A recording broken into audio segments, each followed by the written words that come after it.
Hello, everyone. Welcome to the Chicago Justice Show. My name is Tracy Siska. I'm your host. I'm also the executive director of the Chicago Justice Project. Really appreciate you being here today. To start out, we've had some kind of scheduling snafu with Alderman Haddon.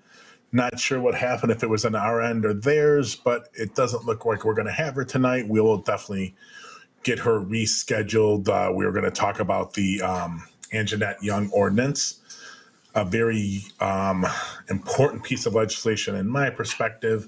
We'll get her rescheduled. We're also going to talk about later on an upcoming show, either Wednesday or next week, about the comments by Mayor Lightfoot and Superintendent Brown and the press conference they had trying to introduce new police department regulations related, I guess, in an attempt to cut off the need for the Anjanette Young ordinance. It's not that easy.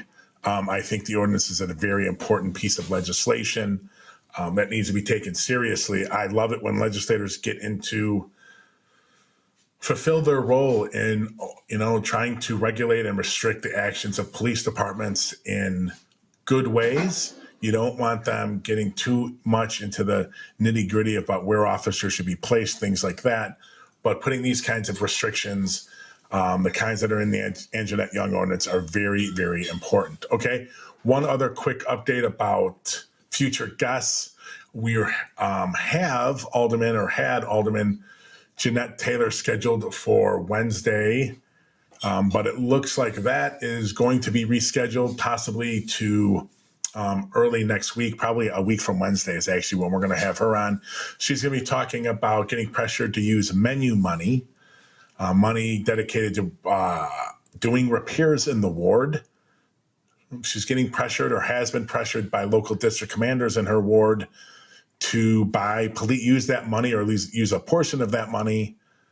As I remember, about $40,000 for police cameras and license plates readers in her ward. This is definitely in response to the issues with carjacking that not only Chicago, but most of the urban centers around the country are dealing with. Don't buy into what the media is giving you, that this is a solitary problem that Chicago is only dealing with. It's a nationwide issue, especially in large urban centers. Okay, real quick, you can sponsor this show. We go Monday, Wednesday, Friday at 5:30 p.m. on Twitch, YouTube, Twitter, and our Facebook page. You can sponsor it directly, or if you at that link, which you'll see in the chat. But you can also, if you're interested in a corporate sponsorship, please email us at info@chicagojustice.org, and we can work out a custom sponsorship plan for your company or your corporation. We'd really appreciate the support. Okay, let's get into it here. This is a big issue. It's been in the headlines the last few weeks. Mayor Lightfoot spent about $282 million, almost $282 million of what's called CARES relief money, or COVID relief money, on police payroll. And it's kind of fishy about what it was actually used for, whether it was used directly just for overtime related to the protests and the unrest, or whether it was used, they said, for various other things. They kind of threw things against the wall, and they wanted to see what people would buy they used the money for. I think it's kind of a travesty, and I'll get into why here. To understand the context about why the city is always, or at least for the last 15, 20 years, been short of money, there's this program called tax increment financing, TIFs, and TIF funding. TIFs are contiguous areas in the city that are designated. They're supposed to be blighted, but they're not, because much of downtown and the Loop and Michigan Avenue are in a TIF area. So basically, it freezes tax. What you pay into the taxing bodies, it freezes it. And any increase into what you should be paying into those taxing bodies, like schools, like parks, like libraries. Come on, no one likes any of those, right? Instead of going into those taxing bodies, that money goes into a special fund for the mayor. This has been a slush fund. It's been a slush fund for Daley for many, many years. That's how we got the South Loop. That's how we got some of the development or much of the development in Fulton Market. Daley, then it passed on to Rahm, and now it's passed on to Lightfoot. 2 years ago, I think it collected, not in 20, but in 19, it collected just under $1 billion. This is off budget money. The mayor can do virtually anything she wants with that money. And for her predecessors, they wanted to do with the money, Rahm and Daley. So much of the development, much of the gentrification that is in the South Loop or Little Italy, over by UIC, over by DePaul, all of these areas throughout the city where have seen or are still seeing gentrification, that is paid out of this tax increment financing money. That is like an off of budget accounts that the mayor can do what they want, usually for development, usually trying to find ways to make rich developers and campaign donors richer, right? So that the sports arena, which I'm not remembering the name now, where Mayor Lightfoot had her inauguration and party, that was paid for with at least $100, if not $200 million of TIF money, where DePaul plays.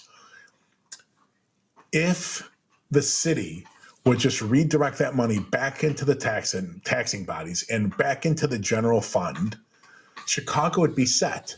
And then they wouldn't have to take this CARES money that was supposed to go for small business relief, helping first responders, rent relief, mortgage relief.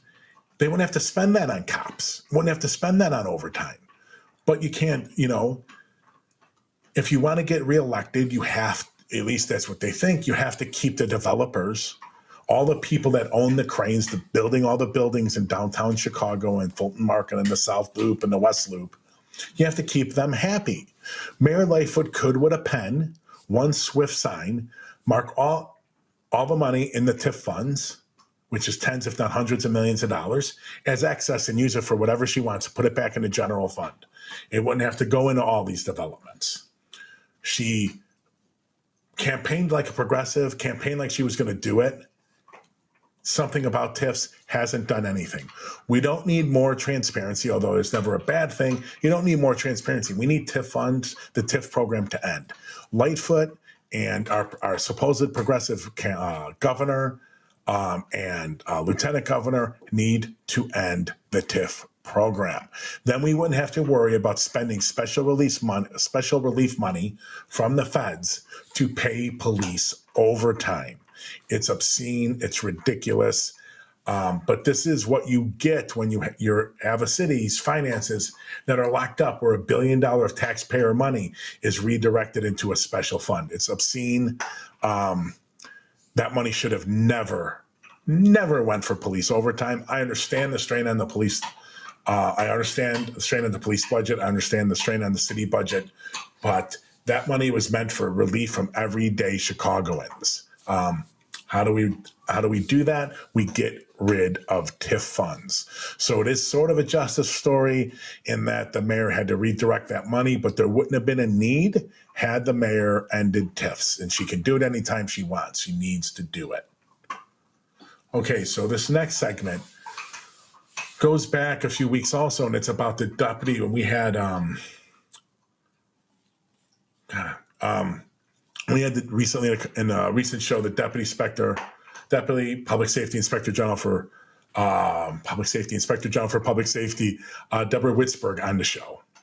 And she talked about a report recently that they did on the CPD, Chicago Police Department's response to the protests. And besides showing, it showed many things. Some of the bad things that it showed was a couple of the bad things that pertain to whether or not Superintendent David Brown should be keeping his job. And this all comes back down to a Tribune article about how Mayor Lightfoot has a 1,000% confidence in Superintendent David Brown and the job he's been doing in Chicago. That can't possibly be true. What this report documented is that through open source intelligence and intelligence that was gathered through open social media posts and other sources. The police department was looking at that the days after George Floyd died and before the big protest started, I think on Friday, May 28th, if I have that date right. And they evaluated it. Superintendent Brown and his administration evaluated it. And what did they see? They didn't see anything that made them think major protests were coming to the city of Chicago. Nothing. That's ridiculous. And in this report, they interview other justice agencies, including the Illinois State Police. The Illinois State Police thought, reviewing basically the same intelligence, oh, it's coming for Chicago. Now tell me how, if you're the Chicago Police Department, post Laquan McDonald, post the protest that came out, I think in Thanksgiving, the Black Friday of Thanksgiving in 2015, how you look at what happened there and the subsequent protests from that and Black Lives Matter in Chicago related to police abuse and police accountability, and don't think in the middle of a pandemic, no less, that the murder of George Floyd and the protests that are sweeping the nation are not going to sweep Chicago. It's an utter failure and one of the most important responsibilities David Brown and his administration has. It's not a small failure, it's a massive failure. I'm telling you, he probably needs to go just for that. But to make things worse is what we saw was, because they were so ill-prepared and they hadn't planned, there was massive and epic mismanagement and mass confusion within the ranks at every level throughout the entire, I think like 10 days they looked at, from the 28th to something like the 7th of June. There was nothing but mass chaos within the ranks. They didn't know who was going where, who was in charge at the scene, what tactics had been authorized. Had the mass arrest regulations gone into effect? They were poorly trained on the mass arrest. They were new regulations. They were poorly trained on them, so people didn't know what they were doing. Even if they had heard that, yes, the new mass arrest regulations are in place, the general orders, they didn't know what they were. They were so poorly trained, they had no idea. It was a failure from top to bottom. Now, what did this failure result in? Well, it resulted in people being arrested that shouldn't have been, people being held way longer than they should have been for minor crimes or no crimes. It also resulted in people being released very quickly that should have been held, that actually committed offenses and should have been held and arrested, processed, that were just released because of the mass chaos going on within the ranks. None of that says David Brown should say. Now, to give David a little bit of a credit here, not credit, but a little bit of a break, he came in not all that much before this happened. I think he got confirmed in March, late March, early to late March, as the pandemic was setting in. So it's not completely his fault that there was, the department wasn't trained on it. But it was his fault, especially for not being able to look at that intelligence as the leader of the second largest police department in the country and not be able to determine that something was coming and that they needed to be prepared. I could go either way about whether or not this should be cause for his dismissal. But I can tell you, I believe if it wasn't for massive political fallout and the fact that she thinks it would affect her ability to get reelected, Mayor Lightfoot would fire David Brown. He would be gone. And you can make a strong argument for why he should be gone. Now, think about this. Not a single, and this is another problem with David Brown, not a single high-ranking official within the department has been demoted or fired, terminated, for the CPD's response to the protests. How are we supposed to think that there's accountability, that they're taking the idea of accountability seriously, if they could have that mass confusion going on top to bottom and not see what's going on or what's coming at the department in those 4 or 5 days from George Floyd's death to the protest started on the weekend? His death was on Monday. The 20th, I think, was the Friday of the first protest. How they did not see that coming, and how he could go out on television day after day after day talking about how great of a job his troops did is just baffling. And you can make a very strong argument that has to go. I think Mayor Lightfoot would dismiss him if it wasn't for her having to worry about the repercussions from worrying about her reelection. She would probably let him go. And you can make a strong argument that he needs to go. And if not him, why isn't anyone in his administration been held to account? No one has. There has been a demotion from the police academy. The commander running the police academy got demoted to a lieutenant status, which, he got cranked pretty hard there. And he also got sent to this far south part of Chicago. So he's got a massive commute now, from what I've heard from sources. So that seems to be an issue. We may dig into that, why that happened later. And I've heard from some sources about it, but I really want to dig into more about that because it seems pretty punitive. I think they're trying, when I've seen that in the past, I know I've talked to many sources, that's usually trying to get someone to resign without having, you're trying to fire them, but you don't want to actually come out and fire them. So you transfer them for the longest commute possible you could make them, and then hope they resign, hope they get the message resigning. If that is what's happening, it's a very old tactic for Mayor. Mayor Lightfoot's doing exactly what Rahm Emanuel and Richard Daley would have done. So as you see, more things change, the more they stay the same in Chicago. Okay, for our last segment of the day, by the way, if you have questions or comments, by all means, put them in the chat of the social media you're watching us on, and I will do my best to answer them or include them in the show. So for our last piece here, last segment today, we're going to talk about a story. This is from Channel 2, and I think it was a Dave Savini story, if I'm not mistaken. And it's about a 10-year-old girl sexually assaulted by 5 men over a few years, if I'm not mistaken. And the police department admitting to mishandling the case and leaving offenders free. It's an awful story. Top to bottom, it's awful. Why? They had knowledge for the years that this was going on. The police department was involved. They had knowledge. Why there wasn't some kind of rape kit done in further investigation is the question. Dave, the problem I have with these stories is that Dave gets about half. I feel these stories are half done. It is awful what was done. There's no doubt about it.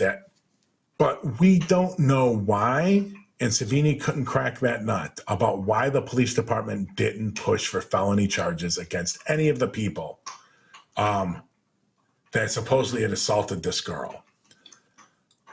I am fully with the community that says young girls, 8, 10, 12, 14, maybe even older, cannot consent to sex no matter the circumstances. And I got to tell you right now, I think I come down on that side. I think I come down on that side 100%. So why the police department wouldn't have charged these offenders, it's baffling. But that's the real piece of this story. It's not enough. I think what I'm talking about here with this story, and I'm showing in the link there, was the second story in this one. The second story, not the first one. Dave, you need to get at why the police department didn't charge these people. Because what has happened, the follow-up to this, when the police department went and interviewed, not the police department, when Dave Savini went and interviewed the state's attorney's office, and I think they either had the head of sex crimes in this story or maybe the head of criminal prosecution in the story in the interview, And they were talking about, have the police department brought this case to you? And it kind of repeated the same question 4 times or 5 times. The state attorney couldn't say anything other than, no, they didn't bring it to us. And we don't know why they did, but they didn't. So without having any evidence provided to us, we can't comment further. Yeah, is that meaningful? Yeah, partially. It's a little bit meaningful. But he already knew they hadn't brought evidence to them. So I'm not sure why that's new. I guess you could get that for one quote and then end that, just bring it in, drop a quote in the story. I don't see why that's it was as big of a part of the story as Dave brought. But I feel like these stories are half done. Now is the follow-up. Since he talked to the state's attorney must have inquired with the CPD, and lo and behold, the CPD puts a new detective on the case, and lo and behold, one of the offenders finally gets arrested. So, Dave, good work, great work, we don't know, right? Because certainly seems like someone should be arrested here, but had he done the real legwork to find out why someone wasn't charged, we'd know better. I know at some point, I think someone, when they originally arrested someone, it was for housing a runaway or aiding a runaway, something very minor, no felonies. And I agree, hey, people, that's disgusting. I'm with you. What I want to know, though, what we need to know, because this is the real part where you get in this being a systemic issue. Are we talking about systemic cultural issue within the department? Is this misogyny? What's going on here? We need to know the decision-making in the department. Why wasn't someone arrested? Did no boss ever check? Was there no follow-up so these detectives could just do what they wanted to do? Or did a boss sign off on there not being sufficient reason for a felony arrest and a felony prosecution? That's what we need to know, because if that's the case, the changing the detective isn't going to make the difference. It's about changing the bosses or doing some kind of systemic change. That's where you get at it. This half story, pushing the police department to make the arrest, they could stall this prosecution for 2 or 3 years and then drop the charges way after Dave Savini has lost interest. That doesn't provide the systemic change we need. The systemic change comes in finding out why the police department did or didn't do what they should have done, right? That's what we need to know, and that's what Dave Savini needs to find out. That's the part that'll lead us to systemic change. Okay. So thank you all for tuning in. Really appreciate it. Sorry we didn't have Alderman Haddon today. Hopefully we'll get her in the next week or two to come in and talk about the Anjanette Young ordinance. The last update I have seen is that Chairman Talafaria from the Public Safety Committee that has this ordinance in it is pushing the aldermen that are back the ordinance, and I can tell you who they are if you give me 1 second. The aldermen that sponsored are Haddon, King, Hairston, Taylor, Coleman, Ramirez Rosa, Rodriguez Sanchez, and Saldowski Garza. At least that is who are signed on as the sponsors right now on the clerk's website. So, but he's pushing those sponsors to meet with the mayor and try to work something out. I think it's a fundamental difference about whether or not there is police policy is sufficient or whether we need legislation. I fall down on the legislation side after 25 years and working in police accountability. CPD policy is not enough. Okay. Thank you all. We'll hope to have her on soon. If you got ideas for topics, drop us an email at info@chicagojustice.org. Put it in any of the chats for our shows, but we're happy to listen to suggestions for guests and topics. Thank you all. We'll see you Wednesday back at 5:30, or I'll see you Wednesday back at 5:30 Central.